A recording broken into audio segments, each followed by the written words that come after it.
Estás a ouvir um podcast sobre quem não espera pelo futuro, acelera até ele. E se há alguém que sabe o que isso significa, somos nós, na Caetano Auto. Agora diz-me, quando pensas na Caetano Auto, pensas em quê? Em automóveis? Também é verdade. Mas isso é só o começo. O que fazemos é muito mais do que isso. Criamos ligações, fazemos o futuro da mobilidade acontecer. E sabias que desde o primeiro dia nunca esperámos que o futuro chegasse até nós? Corremos atrás dele, desafiámo-lo, reinventámo-lo. E é isso que nos trouxe até aqui. E é isso que nos move. Até porque acreditamos que as grandes marcas não nascem do acaso, nascem de visão, de ambição, de quem se atreve a fazer diferente. Este podcast tem o patrocínio de Caetano Auto, uma marca para a vida.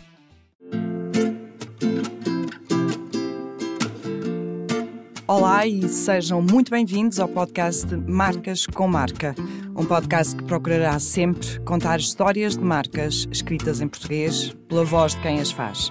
Um espaço de respeito e reconhecimento, de histórias e história, de valores e valor, porque no final todas são marcas com marca, que trazem consigo a alma de quem as faz. Venha connosco nesta viagem em jeito de conversa pelo tempo de marcas que são, afinal, de todos nós. Este é um podcast da revista Marketeer e eu sou a Maria João Vieira Pinto. É uma marca bicentenária, esta cuja história vamos partilhar aqui hoje no Marcas com Marca. Chama-se Leitão Irmão, está na 6ª geração da família e com Jorge Leitão no seu leme. Foi fundada em 1822 no Porto. E a sua história confunde-se um pouco com a história da joalharia e orivesaria feita em Portugal ou não tivessem sido considerados joalheiros da coroa portuguesa. Jorge, muito obrigada por este seu tempo. De facto, é uma história com muitas histórias esta. E eu começava exatamente por lhe perguntar se tivesse que identificar alguns dos momentos mais relevantes, mais importantes de toda esta caminhada que tem 200 anos, quais é que seriam? É muito fácil. É fácil, pensei que seria um exercício difícil. Não é difícil, é realmente muito fácil, mas eu antes de lhe dizer porque é que é muito fácil... partes importantes da vida da empresa foi sempre representar o país em prata e em ouro. Pode parecer, enfim, um bocadinho, não sei bem que expressão usar, mas foi essa a nossa função. Fizemos troféus para os reis oferecerem de tiro aos pombos, de regatas internacionais, de representação do país fora de Portugal, para oferecer para o jubileu do Papa. Enfim, fizemos peças de ourivesaria, diria, um pouco para todo o mundo e foram levados por quem nos representa, sejam reis, sejam presidentes da República, sejam primeiros-ministros, sem pôr nenhum em particular. Como as joias da Rainha Dona Amélia, por exemplo, não é? Essas foram mandadas fazer pelo rei Dom Luís para a família real e o seu filho, futuro rei Dom Carlos, dar à futura rainha de Portugal, Dona Amélia, futura e última rainha de Portugal. E essas histórias, gosta de as contar aos seus... Eu sei que tem 4 filhos, 5 netos. 4 filhos, 5 netos. Gosta de as contar, passar a história para a outra geração que já está e com quem trabalha consigo também? Gosto de passar essa história. Quando eram novos não ligavam muito, agora ligam mais. Passou-se o mesmo comigo. E talvez nesta altura então lhe diga qual é a peça excepcional da Casa Leitão que está acima de qualquer outra. Era uma pergunta que eu tinha para lhe fazer, mas são as pessoas? Não. Bom, ou está-me a referir... O que tem maior valor são as pessoas. Isso não há dúvida alguma. Isso não há dúvida alguma. Porquê? Porque são pessoas que fazem o que nós criamos, manufaturamos e entregamos a quem? Entregamos a pessoas. Portanto, pessoas é invariavelmente o tema mais importante. Mas a peça mais importante, e não há... Quer dizer, o destaque é evidente, é a coroa de Nossa Senhora de Fátima. Porquê? Porque é um presente oferecido pelas mulheres de Portugal a Nossa Senhora em 1942 e feita pela Casa Leitão só com joias oferecidas a Nossa Senhora, e o nosso trabalho foi também oferecido. E depois tem, enfim, outra história fantástica. A coroa de Nossa Senhora de Fátima tem 8 hastes que fecham em cima, porque é uma coroa de alguém que é soberano. feita em 42, coroada em 46, nos 300 anos da entrega do reino à proteção de Nossa Senhora.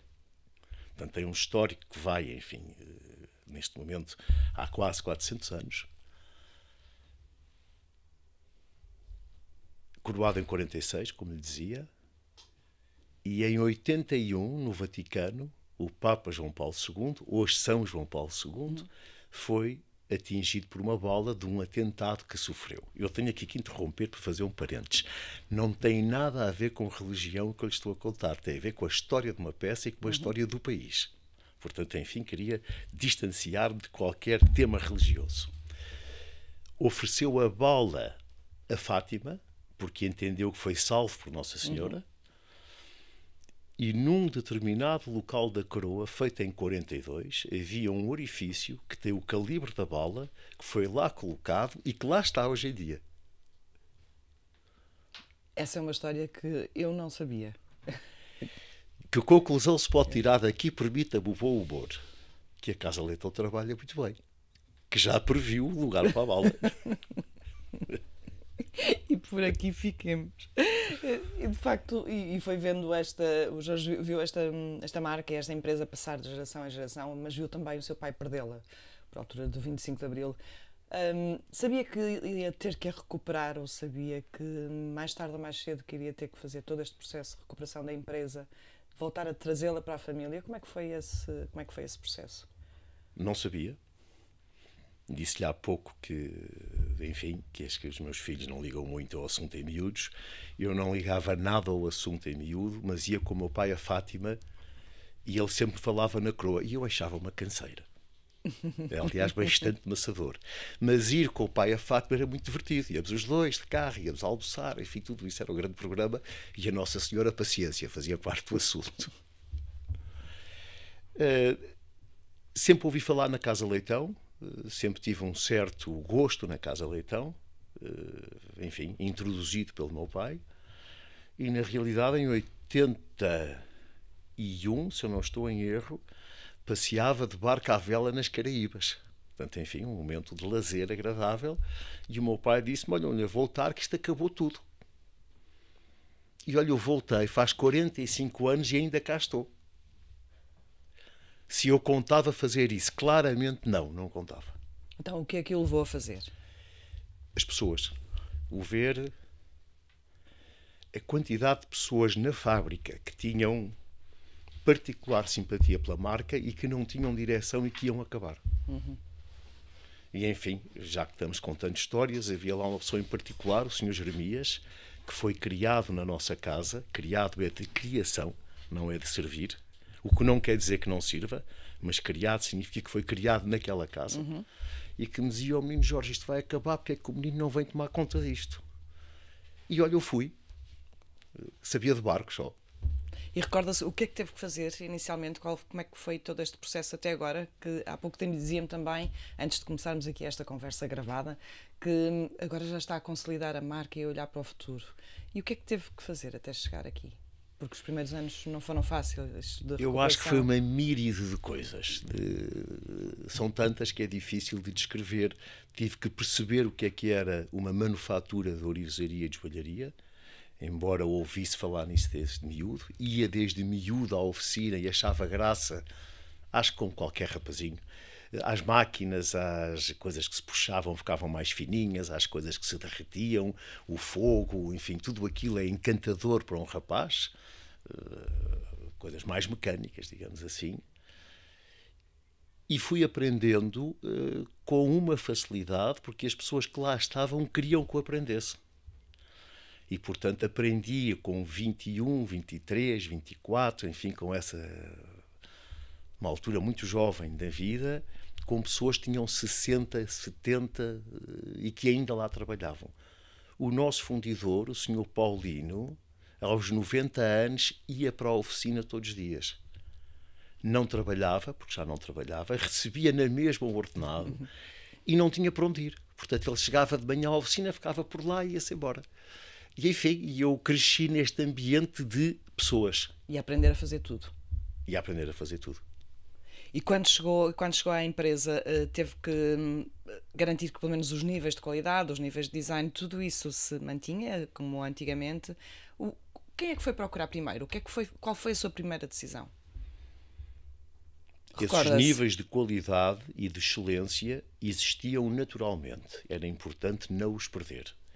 E estavam no caminho de se perder. Enfim, de se facilitar algumas coisas. A minha primeira decisão foi arranjar meios financeiros para comprar matérias-primas. Porque, enfim, não é o passo de mágica.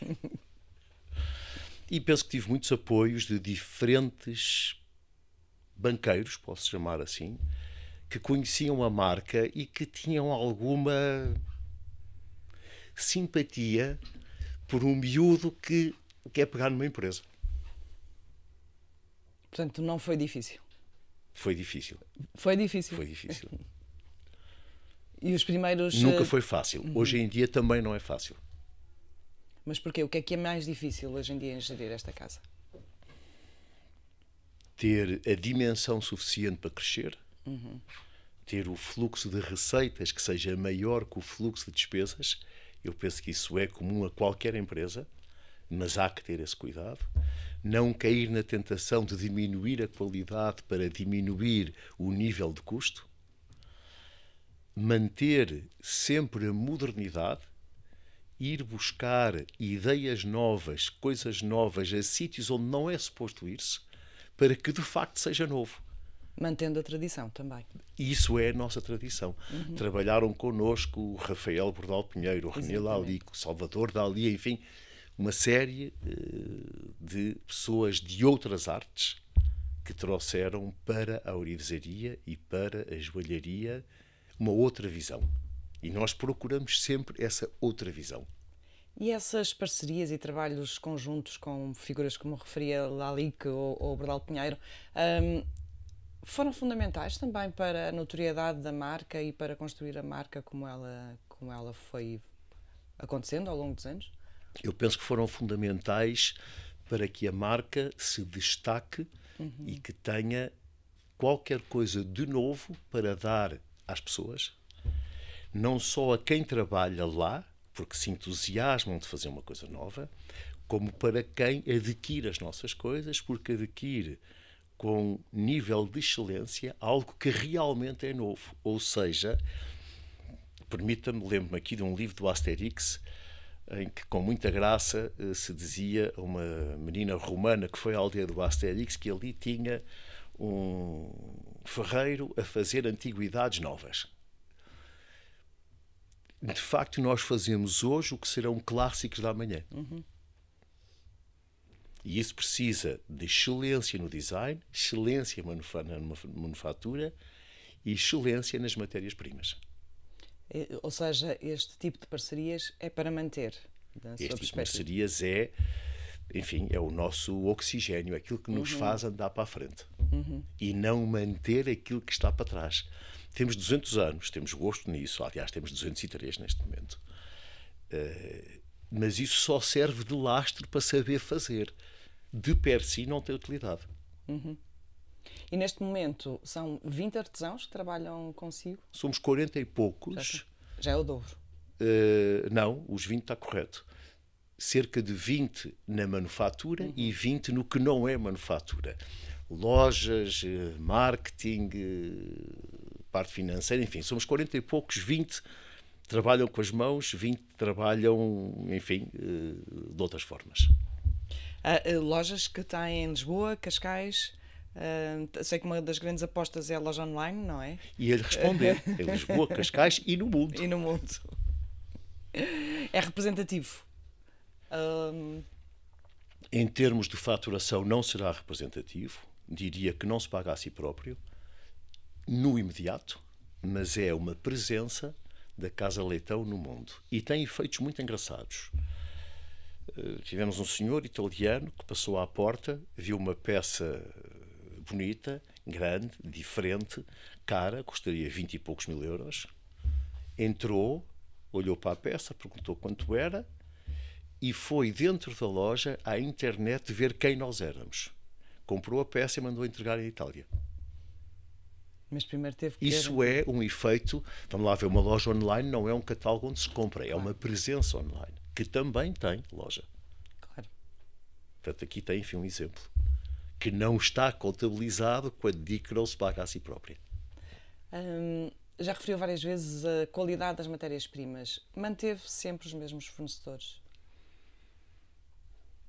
Alguns sim, outros não, porque também tudo isso evolui. As pedras preciosas evoluem, o ouro e a prata não, são sempre o mesmo. Mas, por exemplo, nós fazemos a nossa própria liga, compramos o ouro e a prata no estado puro, no detalhe, no estado purificado, porque puro entende-se como a natureza dá, e a natureza não dá ouro e prata purificada, portanto, compramos no estado purificado e fazemos em casa a liga, a fundição, portanto, sabemos exatamente aquilo que estamos a entregar ao cliente. E esperam que o cliente saiba o que é que lhes estão a entregar também. Houve alguma, contava agora esta história do italiano que entrou na loja, mas o que eu lhe pergunto é até porque fazem também peças à medida, não é? Peças que o cliente vos pode pedir e de acordo com o seu gosto. Houve alguma encomenda que o tenha surpreendido até hoje? Ou várias? Não sei. Houve uma que me surpreendeu de um governante nosso que nos pediu uma quantidade de meninos Jesus para dar no Natal. E eu disse que não fazia. Mas porquê? Porque acho que não faz sentido, enfim, não encontrei sentido nisso. E fizemos outra coisa e a pessoa, enfim, esteve de acordo. Mas foi só esta peça até hoje que de facto marcou? No essencial foi, enfim, as pessoas têm ideias curiosas. Todas elas eu acho que são bonitas. Têm que ser trabalhadas para que a peça fique bonita também. Estamos agora a fazer para uma basílica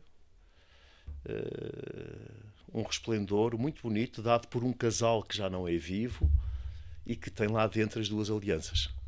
A maioria dos vossos clientes são pessoas ou são empresas ou instituições, governos? Temos de tudo. Temos de tudo. Governos, pessoas, instituições, empresas, enfim, penso que temos todo o género de clientes. Talvez temos um outro género de clientes encantador, que são pessoas apaixonadas que fazem as encomendas mais fantásticas. Isso é extraordinário. É lindo. É extraordinário. Lindo. E quantas peças é que consegue entregar por mês? Eu sei que têm dimensões completamente diferentes. Uma coisa é Eu tinha essas anel. contas na cabeça. Desculpe, interrompia. Por mês não lhe sei dizer, mas fazemos talvez 30 mil peças por ano, coisa que vale. 30 mil peças. Mas é um número que não tenho certo, mas é na ordem das poucas dezenas de milhares de peças. E sei que também reaproveita os materiais que sobram, não é? Tudo. Desde sempre a ideia da reciclagem existe, não na Casa Leitão, mas em qualquer indústria de joalharia, porque a matéria-prima é muito cara. Portanto, trabalha-se para dentro de uma gaveta, ao fim do dia recolhe-se os pós e as limalhas, que ao fim de um determinado tempo são refundidas na oficina e reaproveitadas. O mesmo com os pós de polir, o mesmo com a roupa, que ao fim de algum tempo também é reaproveitada. Portanto, tudo é reaproveitado porque tudo deita ouro e prata. Há pouco falávamos aqui de... Nunca imaginou vir para esta casa? Andava... Passear de barco. Passear de barco. Não era meu, mas enfim. Que bom. E os seus filhos? Já têm filhos, como dizíamos também há pouco. 4 filhos, 5 netos. Gostava de manter a casa em família? Gostava de passar à próxima geração? Como é que está a tratar disso ou nem por isso? Gostava que a casa seguisse para a próxima geração. Teria, aliás, muita pena que isso não acontecesse. Não tem que ser com os meus filhos e os meus netos. Não tenho essa... Enfim, teria esse gosto acrescido, mas eu acho que isso é, como se costuma dizer, a cereja em cima do bolo. O que realmente eu gostava é que a casa seguisse para a geração seguinte. Geração seguinte de pessoas. Quem é, não lhe sei dizer. Se for um filho encantado da vida. Mas não tem, digamos, uma posição de grande privilégio à partida. Tem algum privilégio porque conhece o assunto desde que nasceu. E, portanto, tem mais intimidade com o tema. Mas é o único que tem. Os seus filhos e os seus netos vão à empresa, vão ao ateliê? Tenho uma filha que trabalha comigo e que, enfim, é vendedora numa loja, no concreto, é isto que é, não é? E não tenho mais nenhum. Tenho uns que já por lá passaram, mas, enfim, lá seguiram outros caminhos, outras vidas, e pode ser que voltem. E tem pena que tenham por lá passado e que tenham seguido outras vidas? É normal, sabe? Há sempre uma certa reação entre pais e filhos. Portanto, eu acho que é um percurso normal. O que eu realmente gostei dos meus filhos é que eles estejam bem e que sigam uma vida que lhes seja agradável. Se isso for na Casa Leitão, melhor ainda. Quanto à Casa Leitão, o que eu quero é que continue. E no seu caso, até quando é que se vê à frente da Casa Leitão? Eu tenho 66 anos, faço 67 em junho, e vejo-me até aos 70. Já sinto neste momento que a minha vontade, a minha motorização, não é a mesma de há 15 anos atrás. E acho 70 um limite razoável. Tem uma razão de ser, os 70 anos, em 27, farei 69 em 27, teremos uma exposição na Fundação Gulbenkian do bicentenário da Casa Leitão. Eu tenho uma simpatia particular pela Fundação Gulbenkian, que lhe direi se o tempo nos permitir. E, portanto, queria que essa exposição acontecesse e no ano seguinte gostava de vir embora. Portanto, estou a 4 anos de vista, digamos. 4, 5 anos de vista. E nesses 4 anos irá fazer alguma coisa ou irá ter algum trabalho, entre aspas, para assegurar essa sucessão de que falávamos? Sim, é isso que eu pretendo nestes 4, 5 anos aconteça. E como é que irá garantir que os valores da empresa, os valores da marca, todos os trabalhos, todo o conceito, toda a história se mantém para além de si? É o que tem valor. E, portanto, eu diria que é certo que quem lá ficar não queira retirar valor ao local onde está. Portanto, será sempre, o que me está a dizer é que será sempre alguém escolhido por si, é isso? À partida. Será alguém, enfim, a quem se passe a criancinha, se me permite a expressão, uma criancinha de 203 anos, e que tenha gosto em fazê-la continuar. Escolhido por mim, acho que é um certo exagero. Quer dizer, o escolhido por mim é pôr-me numa posição que eu não quero ter. Como é que acha que os portugueses veem hoje esta marca? Há conhecimento, de facto, da sua história, de que é uma casa com 200 anos, que já fez tudo, que já foram os joalheiros da coroa? Há esse conhecimento? Penso que não. Penso que esse conhecimento, de facto, interrompeu-se num dado momento e as interrupções depois custa muito tempo voltar a ligá-las.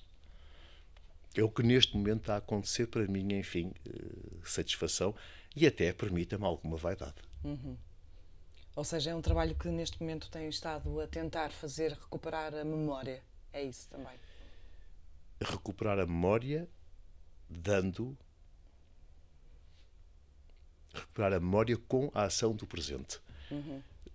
Eu penso que é importante esta frase, porque não é recuperar a memória por aquilo que a memória foi, mas pela força que isso tem no presente. Não é dizer fizemos coisas fantásticas, não é? Fazemos coisas muito boas, não quer dizer fantásticas, e temos um passado que nos leva a isso. Mas é o presente que nos interessa. Qual é o seu grande sonho para todo este projeto de vida? Que ele continue. É tão simples quanto isso. E que já não é nada simples. E que não é nada simples, mas enfim, não faz sentido que não continue. Não há muitas empresas que tenham 200 e poucos anos, enfim, já permita-me o nome, há a Vista Alegre. Mas empresas com 200 e poucos anos, na Europa há algumas, não há muitas. Onde há mais é no Japão. Já agora é engraçado saber isso. No Japão há muitas empresas que têm mais de 200 anos. Porquê? Porque no Japão houve sempre continuidade. Nunca se quebrou nada, nunca se revolucionou nada. Tiveram uma guerra, perderam uma guerra, mas continuou o imperador. Portanto, a linha condutora continuou. Aqui a linha condutora acabou. Uma empresa com 200 anos que foi durante esses 200 anos, pagadora de impostos, rentável, não consumidora de subsídios. Acho que é um bem que deve continuar e que faz peças que estão presentes em todo o mundo. Pouco antes de eu tomar conta da casa e antes, enfim, de ir atravessar o Atlântico à vela, teria 18, 19 anos, não sei bem, fui à oficina e estava-se a modelar as águias que o Estado português ofereceu para o bicentenário dos Estados Unidos da América. Estão hoje em dia no Museu da Presidência dos Estados Unidos da América. Enfim, como estas, há muitas outras. Continua a ir todos os dias à empresa, imagino. Vou todos os dias à empresa. Não é continuo a ir, é vou. Vai. E interfere no desenho das peças, Sim, que ao fim de tantos anos, estou lá há 45 anos, coisa que valha, há uma facilidade em ver. Não de qualquer particular qualidade, mas da experiência acontecida, permita-me esta expressão. A experiência ganha é mais difícil, a experiência acontecida é inevitável, está-se lá. E é bem aceito, imagino. Sim, tenho esse privilégio de ser bem aceito onde estou. Este podcast chama-se Marcas com Marca. E de facto a vossa casa, a Casa Leitão, é uma marca com marca que tem marcado este país e o mundo, como dizia há pouco. Como é que marca a Casa Leitão? Com a qualidade e como é que eu marco ou como é que a Casa Leitão marca? Como é que a Casa Leitão marca? Com a qualidade do que faz, com a facilidade de ser ouro e prata, é perene, daqui 100 anos está igual, portanto aquilo que fizemos há 200 anos hoje está bom. E isso é uma grande facilidade. E daqui 200 anos está bom na mesma. Se pensar na máscara de ouro de um faraó do Egito, que tem 3, 4, 5 mil anos, está num museu no Cairo impecável, novinha em folha. E isso é, enfim, os metais preciosos que lhe dão. Como é feito com grande qualidade, tem um conceito por trás e é original. Ou seja, não é cópia de nada que outros fazem, porque existe muito, enfim, em Portugal e noutros países, procurar fazer semelhante mais barato. Ditas cópias. Isso não tem marca, isso não perdura no tempo. O que nós fazemos é nosso, é desenhado por nós, o conceito é nosso, é manufaturado por nós e corremos o risco de o pôr à venda e de viver disso. Portanto, tem que ser necessariamente bom, senão ninguém compra. Nós hoje concorremos com um automóvel, uma viagem a Cancún, eu digo Cancún porque é uma coisa que se ouve, não é? Concorremos com tudo aquilo que é atrativo para o consumo. Portanto, se alguém compra uma coisa nossa, o que acontece todos os dias, é necessariamente um motivo de grande alegria e de satisfação.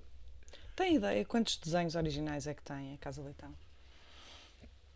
Nós temos o gosto de ter, na generosidade da Fundação Gulbenkian, o nosso arquivo lá preservado. E eu penso que são perto de 58 mil peças. A conta é fácil de fazer. Se desenha, enfim, 10, 20, 30 peças por mês, vezes 12 meses, vezes 200 anos, quer dizer, um sem fim. E tudo isso está preservado. Porque tudo isso tem qualidade. Ou seja, o que é bom não se deita fora. Preserva-se, porque, enfim, tem esse apelo. E várias vezes voltam aos arquivos? Várias vezes, naturalmente. Por pedidos de fora, por decisão interna? Por inspiração e porque diria que a moda, a arte, é circular. O que acontece hoje, daqui a uns tempos, volta a acontecer. Talvez um bocadinho mudado, enfim, mas, por exemplo, os nossos arquivos dos anos 30, que vêm a caminho, estamos a chegar aos anos 30 outra vez, tem a arte nova. A arte nova, de repente, está outra vez, enfim, em voga. Nós temos, enfim, desenhos, dezenas, centenas, milhares de desenhos de arte nova. Temos, aliás, teses feitas por estudantes sobre a introdução da arte nova em Portugal através da Casa Leitão e não através da arquitetura como foi no resto da Europa. Quer dizer, andámos sempre um bocadinho atrás. Casa Leitão sempre mandou os leitões, permita-me pôr assim, porque eu não faço parte desses, eu estava a andar de barco, estudar para Londres ou para Paris, exatamente para ir aprender o que havia de mais moderno. Neste caso, o meu avô estudou em Paris e trouxe para Portugal a arte nova que aprendeu lá e que foi introduzida em Portugal pela joalharia e não pela arquitetura. É toda uma vida, não é? São 200 anos. É muita coisa. É muita coisa. E não era preciso muito mais tempo do que este para contar toda a história. Mas agradeço imenso o seu tempo e esta partilha e que a Casa Leitão continue e perdure. Deus a ouça e eu agradeço-lhe também ter-se lembrado de nós. É sempre um privilégio. Muito obrigado. Obrigada.